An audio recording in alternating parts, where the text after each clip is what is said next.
Fred Russell? Well, what's the matter? Please, Ada. Yeah, I saw him a while ago. Come on back and sit down. He may be back. Look, did you talk to him? Not much more than hello. Did you say anything about where he was going? Anything at all? No. What's going on, Mike? Look, if he comes back, try and keep him down. Look, I'll come back. I'll call him.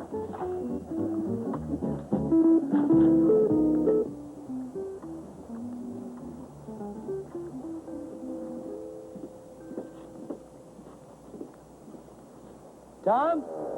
It's Mike Rossi. Can I come in? Come on in. Oh, Mike. Hi. You seen Fred Russell? Today? No, tonight. No. Mike, what's happening? Nothing. I just wanted to talk to him. That's all.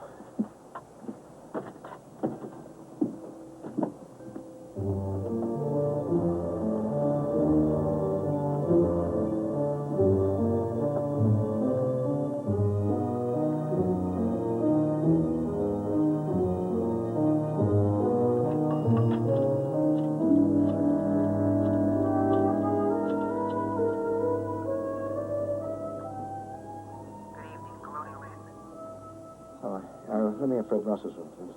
1 minute, I'll see if he's in. Hello. Hello.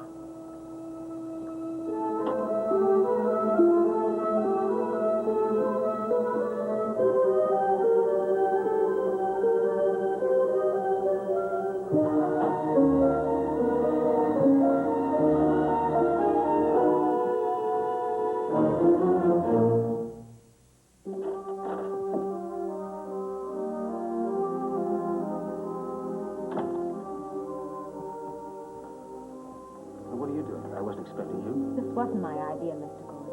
Good evening, Stephen. I hope you don't mind. I was curious about what changes you might have made upstairs. She brought you here? Yes. Actually, it's the same. Hardly any change at all. In other words, your story's a fraud. No. No, meaning yes. She put you into calling me, didn't she? No. She coached you, told you what to say. Well, not exactly. Why? Well, you see what You happened. didn't have any contact with Mr. Peyton at all. Everything you told me was a lie. Everything I told you was the truth. Shall we sit down? I'm sure we can talk much more comfortably in here. I don't understand you. Haven't you caused me enough trouble? Letting me go into court with this woman's testimony, knowing she's a fake? Now, don't you realize I could be disbarred, ruined? I never did think that portrait looked much like Betty, but it does capture something. An attitude, perhaps? I'm talking to you. Greed. The artist saw it. Well, she's not going to get it, Stephen. What? Betty is not going to get her hands on Martin's money. She has no right to it. None at all. You mean that's what this is all about? To make sure the case will be thrown out of court? Don't be silly. Miss Ivers is a perfectly valid witness. Everything I told you about Mr. Peyton was the truth. Jennifer, why don't you wait outside in the car for me, my dear? I just don't want him to think that I'd go into a courtroom and lie. I'll do the worrying, Jennifer. Thank you, my dear.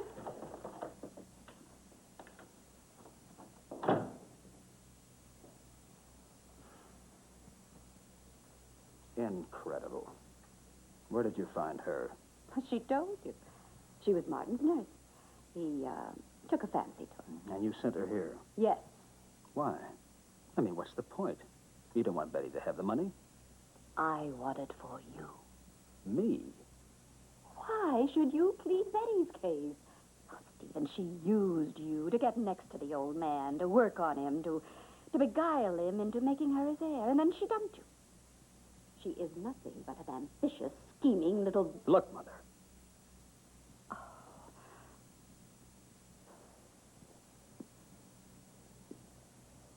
Still upsets you? Making a slip like that? Calling me mother? Well, that's all it is, a slip. Stephen, did you really think that a relationship like ours could be erased so easily? We were together a long time. As far as I'm concerned, you're still my son. A touching sentiment, but one I don't share. That's why I had to work behind the scenes. make it seem as though Jennifer came to you on her own. If I'd come to your office and told you that there was a way that you could get the money, you'd have resisted it. Simply because the suggestion came from me. You know, all those years you spent with my grandfather certainly had an effect on you. I learned a lot from Martin, Peyton. And I gave up a lot, too. So you stayed behind the scenes and pulled the strings. Until now. All right, what's the next step? I think I'd like a little of your grandfather's brandy, if you don't mind.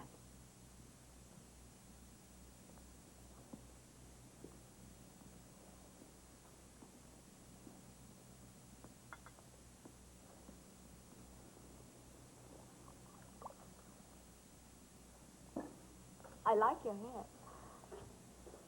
It's longer. It's more attractive. The best performance in a continuing role. Thank you, I think.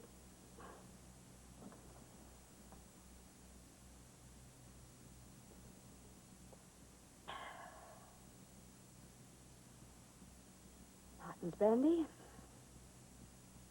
Martin's chair. After he died, I went back to live in Europe. I guess you knew that. Yes, I heard. I was thinking about you, Stephen, constantly.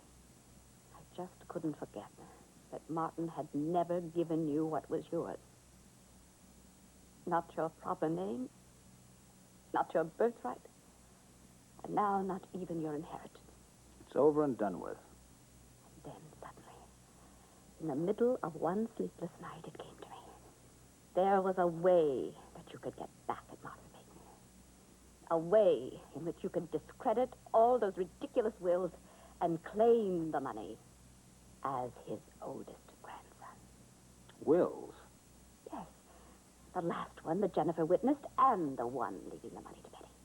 There's no question about discrediting the last will. With Jennifer's testimony, you can force the court to look into both of them. The fact that his former will was challenged only a year ago will put pressure on the judge.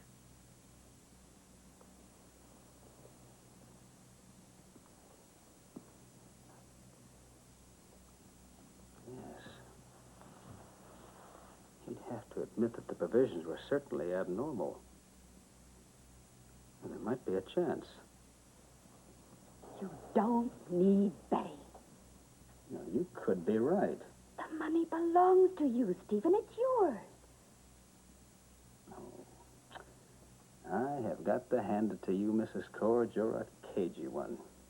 You don't give up easily, do you? I haven't seen you smile in such a long time.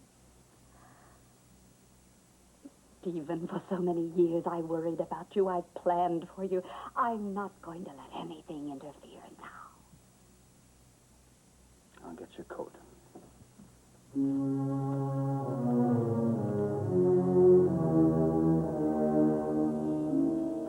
Fred? Fred?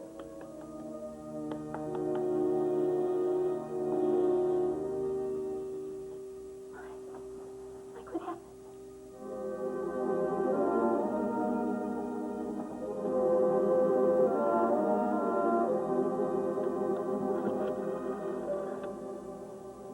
Operator, this is an emergency. Get us to the hospital.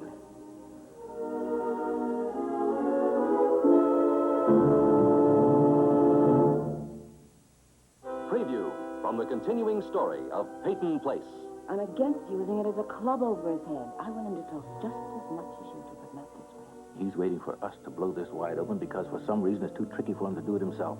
He's waiting for his parents to start acting like parents. Is it critical? I'm afraid it is.